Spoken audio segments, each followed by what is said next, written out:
Okay, good evening. I think that we can start. And it's a pleasure having with us Professor John Matthews. And he's editor of Competitive Dynamics and Global Strategy at the Lewis University in Rome. He took this position in 2009, and prior to this position he was a professor of strategic management at the Macquarie University in Sydney. So now he lives here, he's based in Rome, so we thank him for having accepted our invitation. And he's a very well-known scholar in the field of strategic management, but also in the field of renewables. Today we talk about China. And the topic is China Energy Revolution, China Digital and Renewables. And I think he's also working on a paper just on this subject. He's the author of many articles and books, some then published with leading editors such as Stanford University Press or Oxford University Press. And he's also considered an initiative very important for renewables, which is the climate bond initiative. There is a website which you can refer, and the left has also a short article was published in Energy Policy, the topic of climate bonds. But I think that in this conference we will talk a little bit about this initiative. I see some former students, I know that you are here. Some of them are young, some less young, but for the students, I can say results. And I think we can start recording first.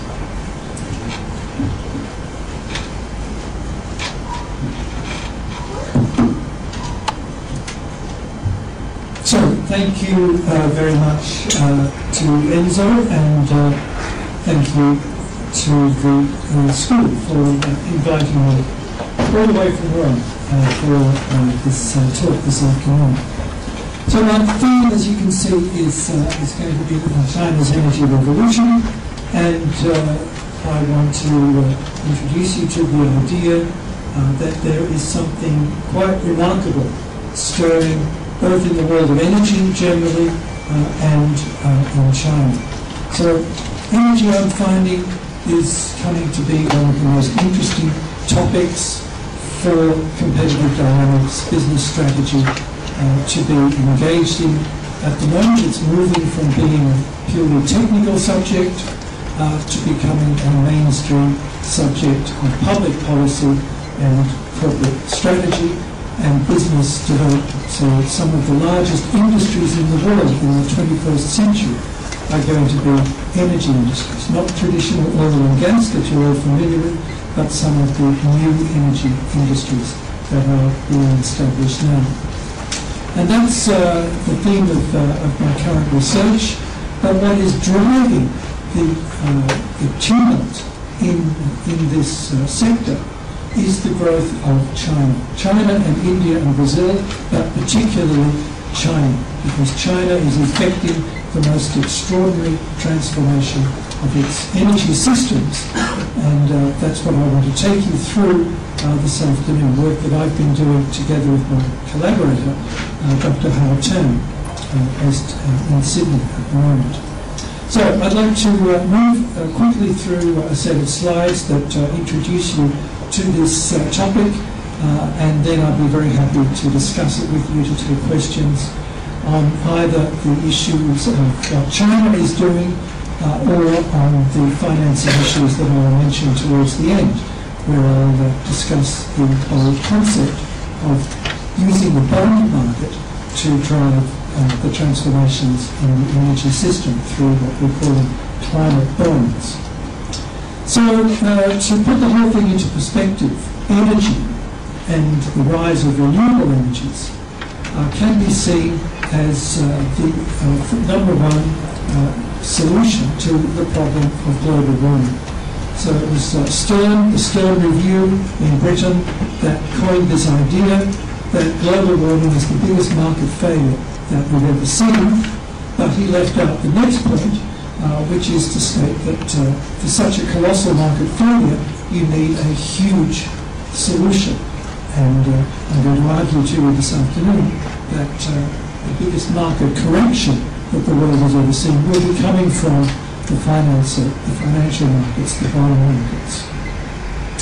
So let's start by putting things into perspective. This is quite an old chart now. It's Nakachevich and his colleagues at the Institute for Systems Analysis in Austria.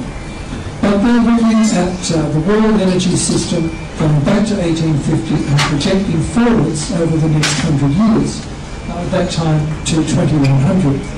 And from that perspective, if you look from the year 2100, you will probably see a picture something like this. Give or take a few points of discussion. But basically, the Industrial Revolution was driven by coal. And we saw that in Britain, we saw that in the United States, even in 20th century industrializers like Japan. Now, of course, we see it with China. So China is replicating this progression. And China is basing its very, very rapid growth on coal right now. And then there's a transition to oil and gas, and that's where you see Eni, for example. It's basically an oil and gas company, and its business will stay more or less robust for at least the first half of this century, up to 2050, but then you can see it getting smaller and smaller. So beyond 2050, a company like Eni would have to be looking beyond oil and gas if it wanted to stay as a major energy company. Where will the new points be coming from? There will be more biomass, that is bioenergy in all its various forms, plantations to drive wood-powered energy systems, or the use of biofuels, biomass, and the like. You've got the various forms of solar, including wind, because wind is basically driven by changes in solar intensity. And hydro, of course, very important. And nuclear, there was a question mark over how long and how far nuclear will go. At the time that these people made their projections, nuclear didn't look as though it was going to have much of a future. Today, I'm sure they'd say that nuclear probably comes out to here because China, in particular, is driving nuclear as one of its key alternative energy technologies.